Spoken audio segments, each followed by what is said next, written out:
안녕하세요. 김비트의 코인 생존기입니다. 데일리 영상 시작합니다. 처음 보시는 화면은 이제 옥토버, 10월 관련되는 건데요.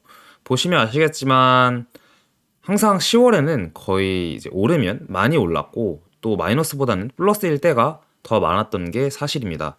반대로 9월은 항상 마이너스일 때가 더 많았죠. 이게 월봉 기준이고 일단 이 자료는 이더리움 기준으로 가져오긴 했는데 비트코인도 마찬가지이긴 합니다.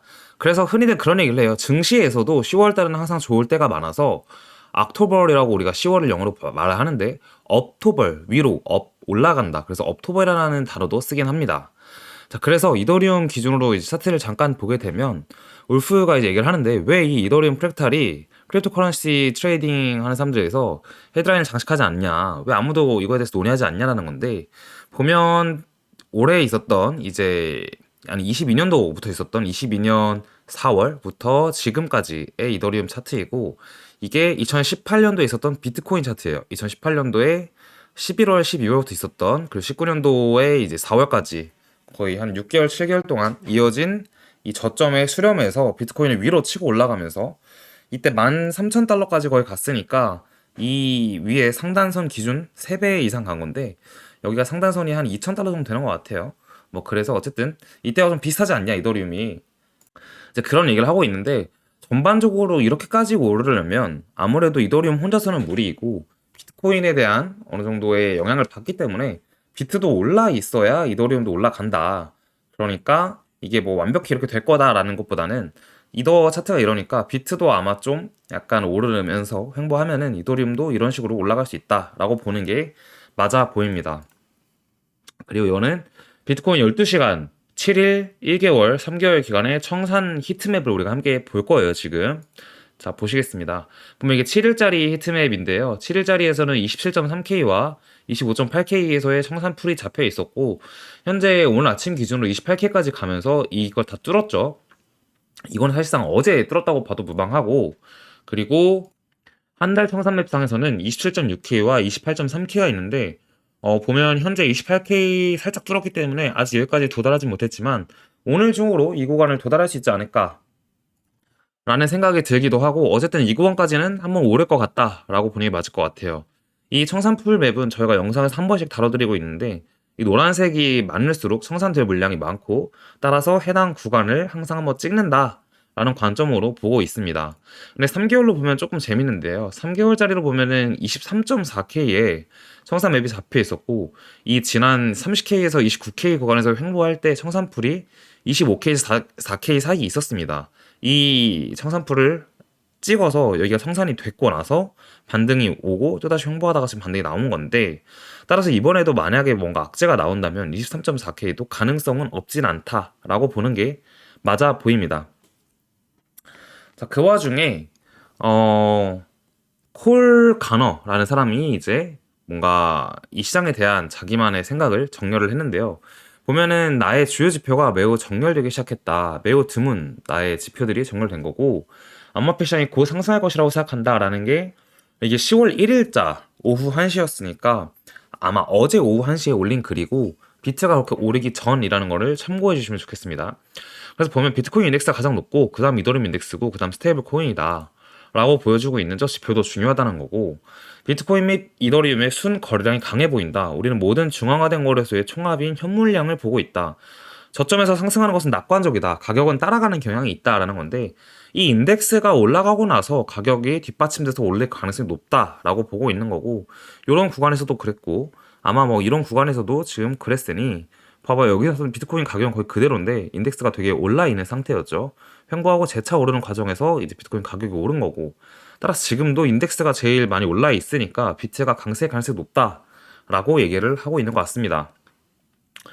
그리고 바이낸스의 퍼스트 스팟 비율은 훌륭하고 낮다. 우리는 그것을 좋아한다. 무슨 말이냐?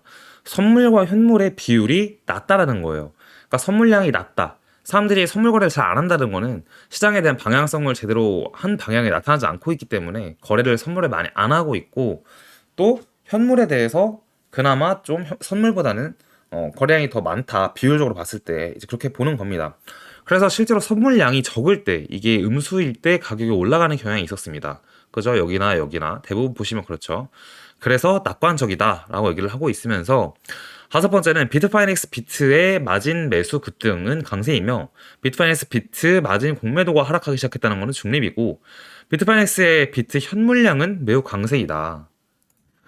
따라서 이 사람이 해석하기에는 두 가지의 강세와 하나의 중립 지표가 있으니 확률적으로 강세이지 않을까라는 얘기를 하고 있습니다. 그리고 스테이블 코인, 이 시장에서 어떻게 보면 달러와 같은 거라고 볼 수 있죠. 이 시장의 돈을 말하는 건데, 스테이블 코인 시가총액 비율은 아마도 제가 가장 좋아하는 암호화폐 선행지표일 것이다. 근데 현재 우상향하고 있으므로 멋지고 튼튼해 보인다라는 말을 하고 있습니다. 자, 그래서 좀 축소해서 보자면, 목재금 비율은 또 이 사람이 좋아하는 지표인데, 리스크 온, 리스크 오프 신호 중 하나이다. 그리고 파란색은 실질 금리가 말해준다라는 겁니다. 보시면 이 목재와 금 비율이 약간 높게 형성될 때마다 시장이 올랐었고, 6월에서 그렇고, 여기서도 그렇고, 여기서도 그렇고, 그죠? 근데 이게 음수일 때는 오히려 시장이 이렇게 떨어지는 상황을 보여주기도 했습니다. 근데 어쨌든 이 비율로 봤을 때 지금 장이 좋아지기 직전인 것 같다. 이제 이런 얘기를 하고 있습니다.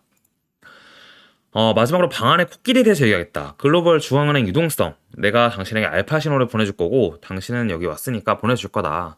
모두 일본에 관한 것이다. 일본의 핵심이다. 일본이 주도한다라는 얘기를 하고 있고, 올바른 렌즈가 있어야 되고, BOJ는 퍼즐의 중심에 있다. 이게 BOJ가 뱅크 오브 재팬이에요. 그래서 일본의 중앙은행을 말하는 거고, 자, 모든 조각이 어떻게 서로 조화를 이룰지 모르겠습니다만, 의심할 바 없이 다른 사람들도 마찬가지다. 뭐 얘기를 해서, 보시면 이게 BOJ에 대한 건데, 결국 일본의 중앙은행이 음수일 때는 시장이 안 좋고, 양수일 때는 약간 좋다라는 얘기인데, 이게 유동성 측면에서도 그렇고, 현재 일본의 금리가 거의 마이너스 금리를 계속 유지하다가, 이제서야 금리를 정말 올리려고 하고 있습니다.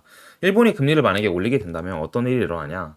일단, 달러 인덱스 자체의 구성 요소 중 하나이기 때문에, 달러 자체가 약간 지금보다 약세가 될 가능성이 높습니다. 매우 높고, 달러가 약세가 되면 항상 자산시장은 또 훈풍이 불어왔기 때문에 자산시장에 좋을 수 있다. 이렇게 해석을 할 수 있는 거죠. 자, 결국 그 나라 통화의 가치는 아무래도 달러는 뭐 절대적이긴 하지만 그 나라의 금리와 영향을 미치게 됩니다.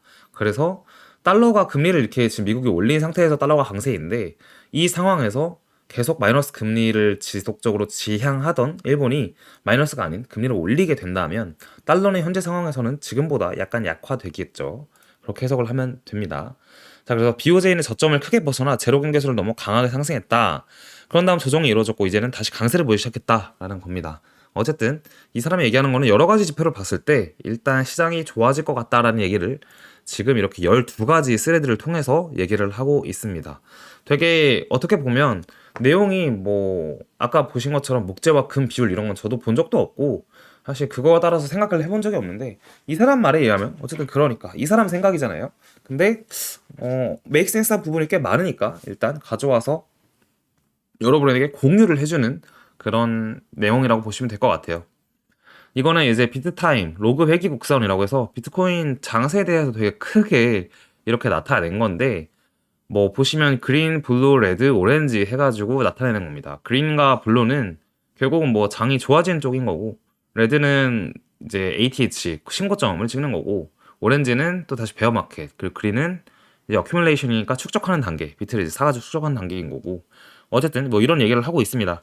근데 보시면 이제 그린이 올해가 그린으로 보고 있는 것 같은데, 내년에 블루 이어니까 뉴 ATH 프리퍼레이션이니까 새로운 신고점에 대한 준비 단계를 내년으로 보고 있는 거고, 신고점은 25년에 올 거고 뭐 이렇게 보고 있습니다. 근데 항상 신고점은 우리가 생각하는 그 불장의 연도가 있잖아요. 그 연도의 전해의 끝에쯤에 신고점을 찍었기 때문에 아마 신고를 찍는다면 내년이 신고점이 되지 않을까라는 생각을 하고 있습니다. 어쨌든 비트타임은 8월 바닥에 발생했으며 10월과 11월에 랠리가 있을 것이라고 밝혔다. 다음 달에는 아마도 현재 가격이 34,000달러까지 갔다가 가격 인상되는 레이어 4를 다시 방문하는 것이다. 그래서 24년 상반기 가격 변동이 아마도 로그 회귀 레이어 3와 4 사이에 있을 것이라고 얘기한다. 두 번째 초기 최고점은 24년 6월에 최저점은 8월이다. 사이클 탑은 25년 12월. 이 사람의 기대 가치는 9만 달러에서 13만 달러이다. 이렇게 얘기하는데, 뭐 이렇게만 보기에는 근거가 매우 부족해요. 근데 여러 가지 우리가 그동안 해왔던 얘기들, 내용들을 쭉 종합해서 본다면, 뭐 긴 시간을 봤을 때는 이렇게 얘기가 가격적인 것보다, 그러니까 가격이 X축이라고 보고 기간이 Y축이라고 보면 Y축은 어느 정도 맞아 떨어질 가능성이 높다라고 해석을 하는 게 맞아 보입니다. 자, 그럼 차트로 볼게요. 차트 보게 되면 저희 지난 영상에서 설명을 드렸던 게 이 구간이 횡보 구간이고 다시 반등을 해 간다면 이 해당 파란색 선 28.595 정도네요. 지금 28.6이라고 가정하죠. 28.6을 뚫고 내일이나 뭐 어쨌든 이걸 뚫은 시점에서 이 위에서 복마감을 하게 되면은 다시 31K 넘게 위로 올라갈 가능성이 매우 높다라고 보고 있습니다. 따라서 일단 현재까지는 어쨌든 저점을 찍고 나서 이 아래에 하락하고 난 횡보 박스 구간에 있다라고 보는 게 맞아 보입니다.